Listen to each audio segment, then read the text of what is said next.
Radio Claret América presenta Sediento de ti, la palabra, fuente de vida, con el sacerdote misionero claretiano Tony Díaz. Reflexiones diarias del Evangelio. Aquí iniciamos. Bienvenidos hermanos a nuestras reflexiones bíblicas de las lecturas del día. Hoy es jueves de la séptima semana de Pascua. Y la primera lectura de hoy viene de los Hechos de los Apóstoles, capítulo 22, versículo 30 al capítulo 23, versículos 6 al 11. En aquellos días el comandante, queriendo saber con exactitud de qué acusaban a Pablo, los judíos, mandó que le quitaran las cadenas, convocó a los sumos sacerdotes y a todo el Sanedrín, y llevando consigo a Pablo, lo hizo comparecer ante ellos. Como Pablo sabía que una parte del Sanedrín era de saduceos y otra de fariseos, exclamó: «Hermanos, yo soy fariseo, hijo de fariseos, y me quieren juzgar porque espero la resurrección de los muertos». Apenas dijo esto, se produjo un altercado entre fariseos y saduceos, que ocasionó la división de la asamblea. Porque los saduceos niegan la otra vida, sea de ángeles o de espíritus resucitados, mientras que los fariseos admiten ambas cosas. Estalló luego una terrible gritería y algunos escribas del partido de los fariseos se pusieron de pie y declararon enérgicamente: «Nosotros no encontramos ningún delito en este hombre. ¿Quién puede decirnos que no le ha hablado un espíritu o un ángel?».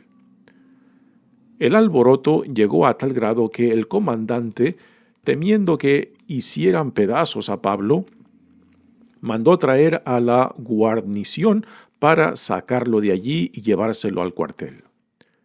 En la noche siguiente se le apareció el Señor a Pablo y le dijo: «Ten ánimo, Pablo, porque así como en Jerusalén has dado testimonio de mí, así también tendrás que darlo en Roma». Palabra de Dios. El salmo responsorial es el Salmo 15 y el responsorio es: «Enséñanos, Señor, el camino de la vida». Aleluya. Enséñanos, Señor, el camino de la vida. Aleluya. Protégeme, Dios mío, pues eres mi refugio.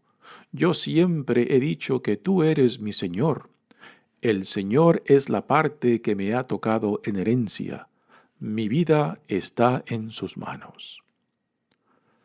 Bendeciré al Señor, que me aconseja. Hasta de noche me instruye internamente. Tengo siempre presente al Señor, y con Él a mi lado jamás tropezaré. Por eso se me alegran el corazón y el alma, y mi cuerpo vivirá tranquilo, porque tú no me abandonarás a la muerte, ni dejarás que sufra yo la corrupción. Enséñame el camino de la vida, sáciame de gozo en tu presencia, y de alegría perpetua junto a ti. Enséñanos, Señor, el camino de la vida. Aleluya. El Evangelio de hoy viene de Juan, capítulo 17, versículos 20 al 26. En aquel tiempo Jesús levantó los ojos al cielo y dijo: «Padre, no solo te pido por mis discípulos, sino también por los que van a creer en mí por la palabra de ellos, para que todos sean uno como tú, Padre, en mí y yo en ti somos uno, a fin de que sean uno en nosotros y el mundo crea que tú me has enviado.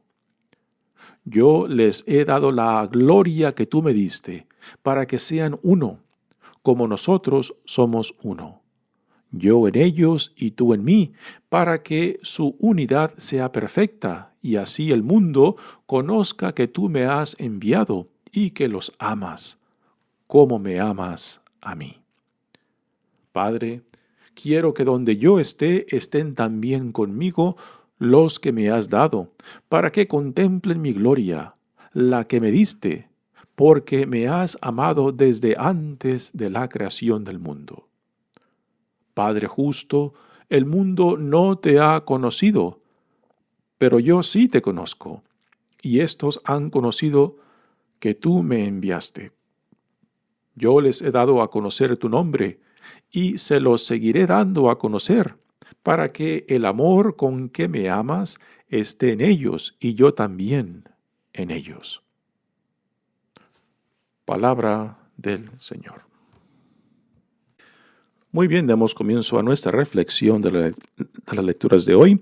De la lectura de ayer a la lectura de hoy nos hemos saltado casi 2 capítulos.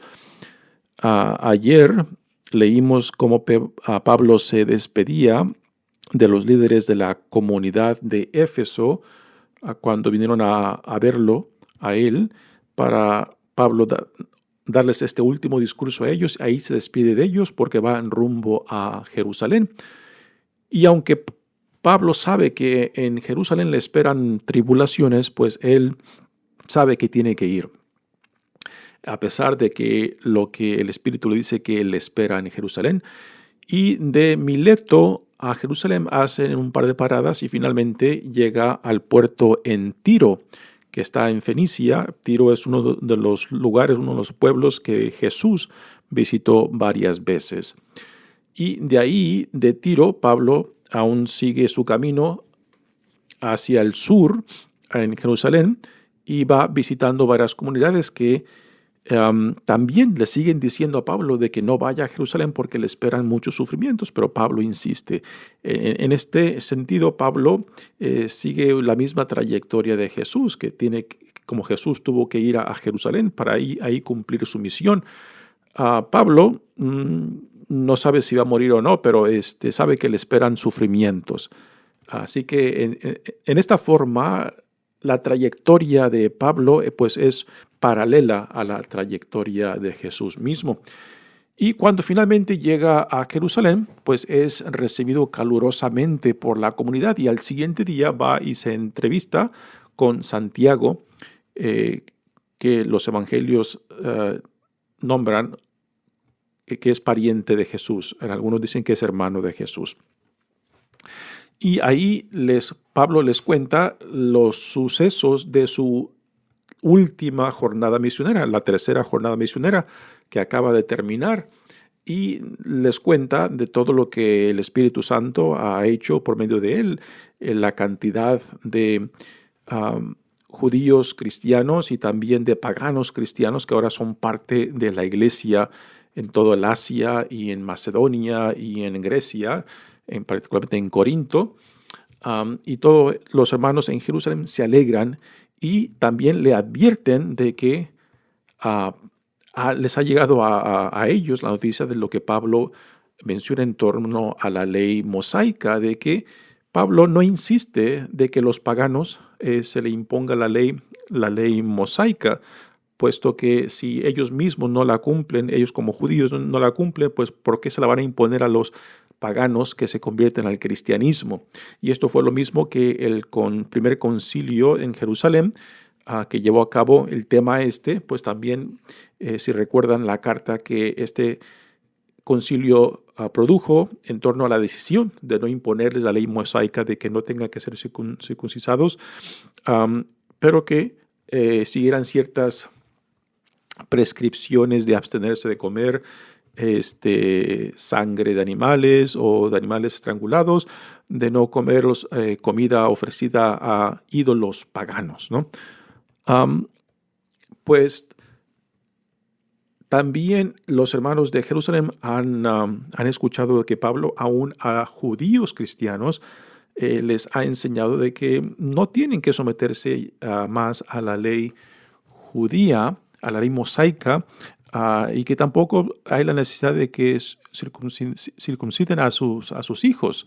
Y esto pues ha creado una problemática entre los judíos cristianos, particularmente los de la iglesia cristiana en Jerusalén, donde se encuentra ahora Pablo, y parece que hay unos que no están muy de acuerdo, aunque el concilio de Jerusalén ha tomado esa decisión que no impongan a los paganos la ley mosaica, pero que a los judíos no dijeron cómo tendrían que tomar o vivir la ley mosaica.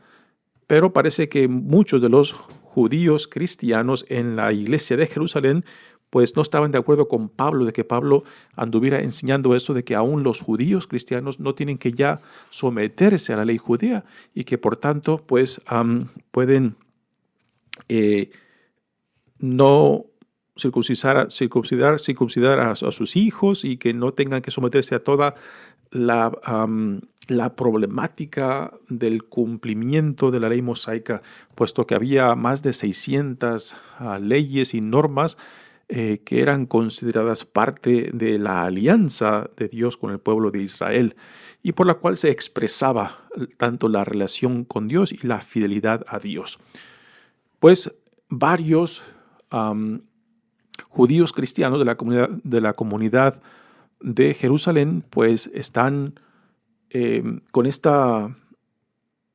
conflicto de lo que Pablo anda enseñando, y le dicen a Pablo de que va a tener problemas, pero que para calmar los problemas entre aquellos que no aceptan esto que Pablo anda enseñando en torno a la ley mosaica, de que Pablo le sugieren de que vaya y haga un rito de votos donde exprese públicamente Pablo, por medio de ese rito, su aceptación de la ley mosaica como buen judío, ¿no? Y es en ese proceso de ese voto religioso en la cual se encuentra Pablo cuando la comunidad judía lo reconoce de algunos que estuvieron en Éfeso y que ahora lo ven en el templo en Jerusalén y lo acusan, y es ahí donde se levanta un motín donde se van sobre Pablo y lo quieren matar, y tiene que interceder la guardia romana para salvarlo, y es ahí donde se lo llevan a la cárcel para protegerlo, y donde también ahí Pablo da el testimonio de su conversión, de siendo un judío de hueso colorado, pues como Jesús resucitado vino a él, y cuenta su experiencia en el camino hacia Damasco, donde se lleva a cabo su conversión, y después como Jesús, lo fue guiando en torno a la misión que él recibió de parte de Jesús resucitado.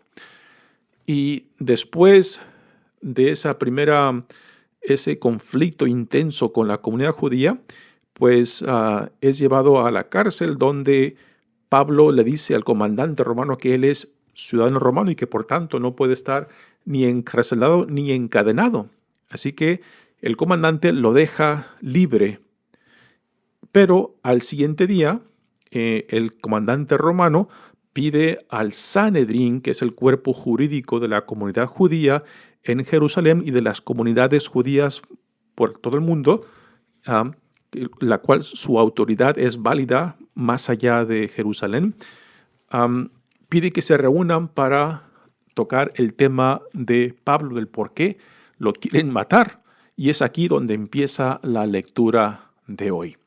Dice: en aquellos días el comandante, queriendo saber con exactitud de qué acusaban a Pablo, los judíos, mandó que le quitaran las cadenas y convocó a los sumos sacerdotes y a todo el Sanedrín. Este es el mismo Sanedrín que también acusó y juzgó y condenó a Jesús. Pues este mismo Sanedrín ahora está enjuiciando a Pablo. Dice: y llevando consigo a Pablo, lo hizo comparecer ante ellos.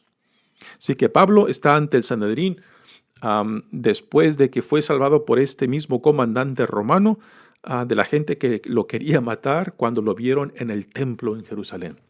Dice: como Pablo sabía que una parte del Sanedrín era de saduceos y otra de fariseos, exclamó: hermanos, yo soy fariseo, hijo de fariseos, y me quieren juzgar porque espero la resurrección de los muertos.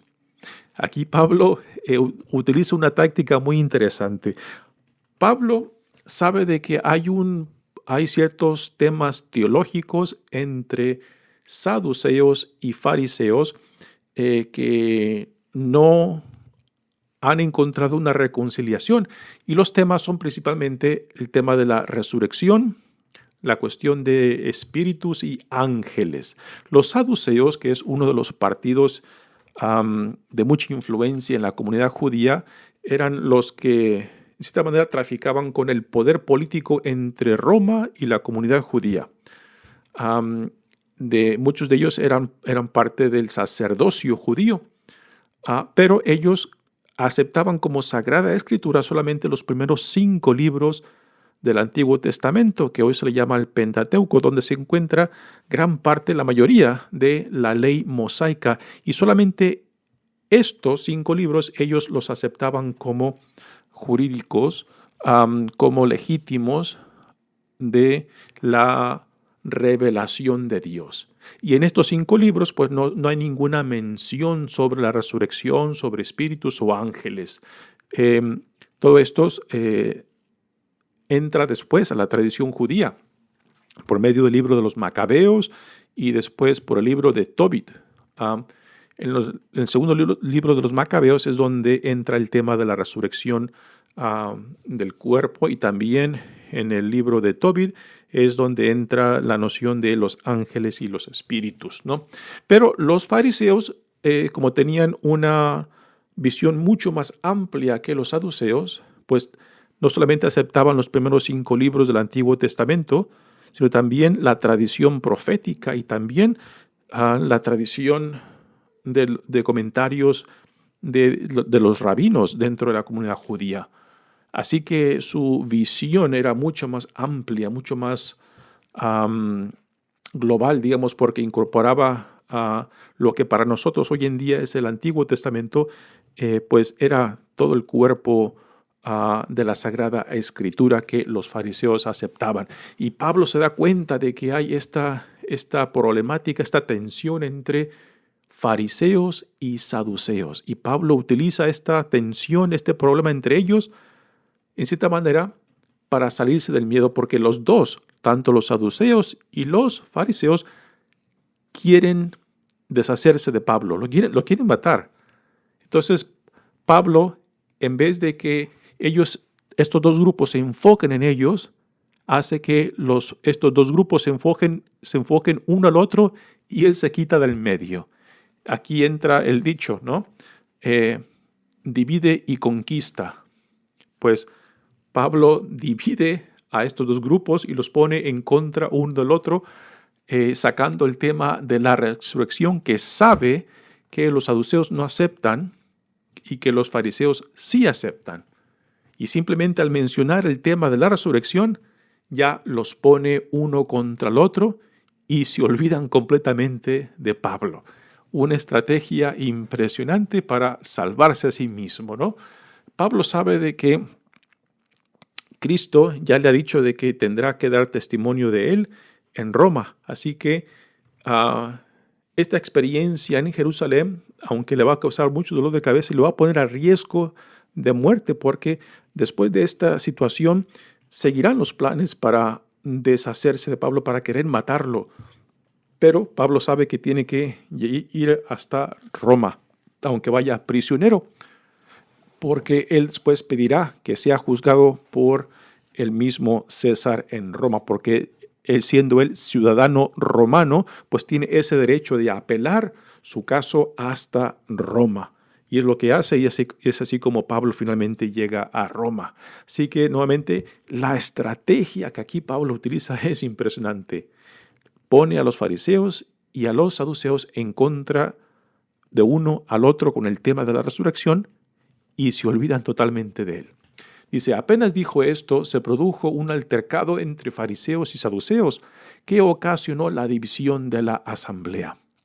Estalló luego una terrible gritería y algunos escribas del partido de los fariseos se pusieron de pie y declararon enérgicamente: nosotros no encontramos ningún delito en este hombre.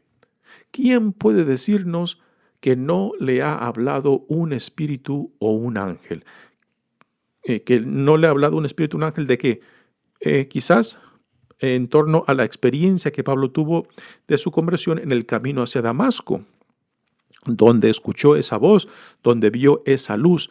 Y aquí los escribas que intervienen dicen, quizás fue un ángel o un espíritu que le reveló esto a Pablo, ¿no?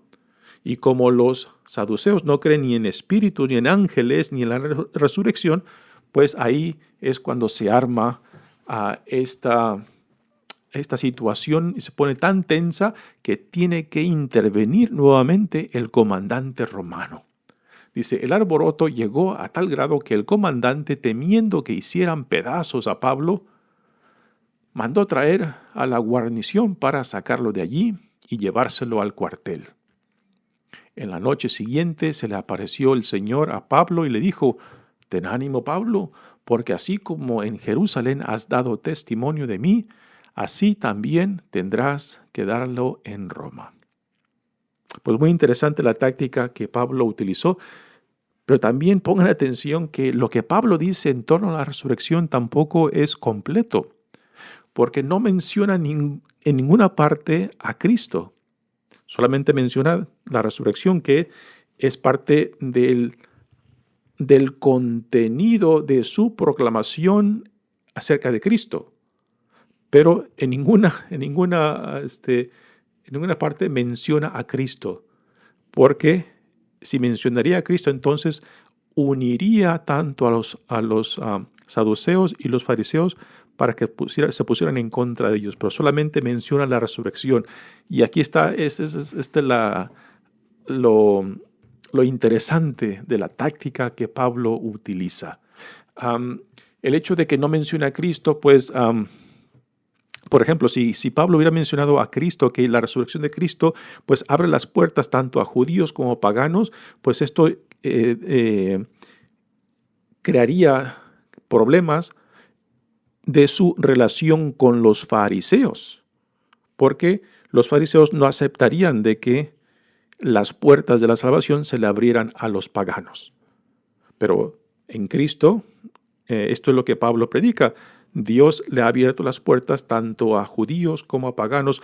Dios ha justificado tanto a judíos como a paganos en la resurrección de su Hijo amado Jesucristo. O sea, y el hecho de que Pablo no mencione esto, pues, es muy interesante, porque si lo hubiera hecho, se hubiera echado encima a los fariseos. Y también, pues, ya con el hecho de haber mencionado la resurrección, ya los saduceos también ya lo hubieran rechazado. Pero, nuevamente, la táctica es de que en vez de que los dos grupos se enfocaran en él, que se enfocaran unos a otros y se olvidaran de Pablo, y funcionó esta táctica que lo salvó esta vez. Pero más adelante, la comunidad judía, estos líderes que a última después vuelven a reconciliarse, siguen tramando, siguen planeando cómo matar a Pablo en su trayectoria hacia Roma. Y esto saldrá después en las lecturas más adelante. Pues verdaderamente una lectura muy interesante de cómo Pablo va buscando formas de pues no dejarse matar para empezar, pero también sabe de que su tiempo llegará, pero ese tiempo solo Dios lo dictará y no lo va a dictar el pueblo judío. Aquí entra otra vez la noción del tiempo kairos, el tiempo de Dios, el tiempo de la eternidad, y el tiempo cronológico, el tiempo que se mide, el tiempo del reloj, ¿no? Y Pablo, como Jesús, pues va sometiéndose a la voluntad de Dios, al plan de Dios, al tiempo kairos de Dios, porque Pablo sabe de que su vida se va acortando, se va intensificando su persecución, y que muy pronto su vida llegará a su fin, pero solamente hasta cuando Dios lo diga, no cuando lo determine ni el pueblo judío ni el gobierno romano. Y esto es algo que tenemos que tener bien claro, ¿no? Porque en esto Pablo pues está siguiendo una vida paralela a la de Jesús cuando se cumpla el tiempo, que solamente Dios lo determina y no el mundo o el ser humano. Muy bien, pasemos ahora al Evangelio de hoy. Continuamos leyendo de este último discurso que Jesús da a sus discípulos. El contexto es la última cena y este capítulo 17, donde Jesús ofrece una oración tanto por su misión, la glorificación de su misión, también pide por sus discípulos y ahora también pide por aquellos que vendrán por medio del testimonio de la palabra que sus discípulos irán proclamando en torno a Jesús, que también después los llevará a Dios Padre. Así que este evangelio de hoy son las últimas palabras que Jesús dedica a sus discípulos, porque ya después de estas últimas palabras en el capítulo 17, Jesús será arrestado, será condenado y será crucificado. Así que en estas palabras tenemos el último testimonio de Jesús para con sus discípulos. Dice, en aquel tiempo Jesús levantó los ojos al cielo y dijo, Padre, no solo te pido por mis discípulos, sino también por los que van a creer en mí por la palabra de ellos, para que todos sean uno como tú. Padre, en mí y yo en ti somos uno, a fin de que sean uno en nosotros y el mundo crea que tú me has enviado. Así que Jesús pide por los que vendrán por medio del testimonio de sus discípulos. Aquí entramos todos nosotros. ¿Cómo es que tú llegaste a Jesús? Alguien te habló de Jesús, alguien te introdujo a Jesús. Y no simplemente estamos hablando aquí de que te llevaron al catecismo, de que te bautizaron, te confirmaron. Aquí estamos hablando acerca de esa experiencia del antes y después de Cristo, de esa experiencia que sella tu alma de que hay un Dios, de que tú eres hijo e hija de Dios, de que tú eres ciudadano del reino que Dios ha inaugurado en Jesucristo, ¿no? Que no basta simplemente saber acerca de Cristo, saber acerca de Dios, que tiene que haber esa experiencia que te marque profundamente, el cual se le puede decir que es la experiencia de la conversión, la experiencia de haber tenido ese encuentro con Dios, con el Dios vivo. Y Jesús sabe de que cuando sus discípulos se identifiquen plenamente con Él y con su enseñanza, con el reino, pues serán portadores de la buena nueva. Y son aquellos que escucharán ese testimonio y sus palabras, que después serán también atraídos a Cristo y al reino de Dios. Y nuevamente aquí entramos también nosotros. Y Jesús pide por ellos. Y después viene el tema de la unidad. Si se dan cuenta en esta palabra, la palabra unidad sale por lo menos 7 u 8 veces, lo cual nos dice que es un tema de importancia, que así como Jesús es uno con Dios Padre, que quiere que entre ellos, sus discípulos y entre nosotros, vivamos una unidad. Y esto es algo que constantemente pedimos en la iglesia, la unidad entre esta bella diversidad que somos. Y es un reto constante para nosotros trabajar y luchar y esforzarnos por una unidad en un solo Dios, en un solo Salvador, en un solo Espíritu. Tristemente que yo creo que en la historia de la iglesia, pues en muchos tiempos y aún hoy en día, no damos este testimonio de unidad y hay tanta diversidad, tanta división entre nosotros que en vez de que demos un testimonio de unidad, pues damos un testimonio de división. Y un testimonio de división, pues, no es un testimonio que pueda atraer a la gente, a otros que nos ven desde fuera. Aquí Jesús dice, es la unidad entre nosotros y nuestra unidad con Cristo y con Dios Padre lo que convencerá al mundo de que Jesús es el Salvador, es el Mesías, y de que es quien Dios lo ha mandado al mundo. Es la unidad. Y repito, es un tema que constantemente nos reta para luchar y dejarnos que el Espíritu de Dios haga lo que Dios quiera hacer en nosotros y por nosotros. Y en esto implica pues dejarnos mover, dejarnos influenciar, dejarnos transformar por este poder de Dios en el Espíritu Santo. Dice, yo les he dado la gloria que tú me diste para que sean uno como nosotros somos uno. Nuevamente, el tema de la unidad es profundo e intenso y tan necesario aún hoy en día para nosotros, porque, repito, es la unidad lo que ayudará para que el mundo se dé cuenta de que hay un Dios entre nosotros y que a pesar de nuestra diversidad de culturas y lenguas y razas, pues podamos hablar con una sola voz de que hay un solo Dios, un solo Salvador, un solo Espíritu, ¿no? Y esto tenemos que luchar constantemente para que sea claro y evidente en nuestra iglesia, en nuestra comunidad, para así dar un testimonio ante el mundo de quién dice Dios que somos y la vida a la cual somos llamados.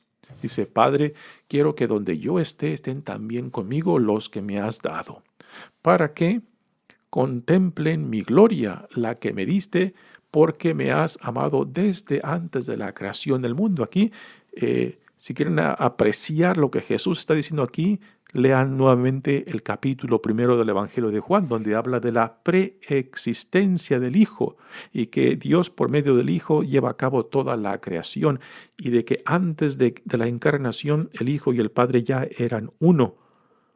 Y el Hijo es la encarnación completa del Padre, es la manifestación completa del Padre, es el espejo, es el reflejo pleno del Padre entre nosotros en Jesucristo, ¿no? Así que si quieren apreciar lo que Jesús se refiere cuando dice, porque me has amado desde antes de la creación, lean el capítulo 1.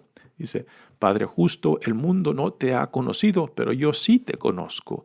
Y estos han conocido que tú me enviaste. Y que tú me enviaste es algo que tenemos nosotros que compartir y dar testimonio ante el mundo, porque es que tú me enviaste lo que glorifica tanto a Jesús y también glorifica al Padre, porque el Hijo y el Padre son uno. Y el uno está el Hijo está en el Padre y el Padre en el Hijo. Yo les he dado a conocer tu nombre y sé que lo seguiré dando a conocer. Dar a conocer el nombre de Dios es dar a conocer la persona de Dios, para que el amor con que me amas esté en ellos y yo también esté en ellos, para que el amor con que me amas esté en ellos. Impresionante, que así como Dios ama a su Hijo, igualmente Dios nos ama a nosotros. Encarnar esto, identificarnos con esto, es yo creo que lo que hace la gran diferencia en nuestras vidas, como discípulos, como ciudadanos del reino, y cómo nos lanzamos a la vida, totalmente identificados con ese amor que Dios tiene a su Hijo amado, que lo tiene también a nosotros. ¡Wow! Mi nombre es Padre Tony Díaz, misionero claretiano. Que Dios los bendiga. Radio Claret América presentó Sediento de ti, la palabra. Fuente de vida. Sus comentarios son importantes. Contáctenos en radioclaretamerica@gmail.com.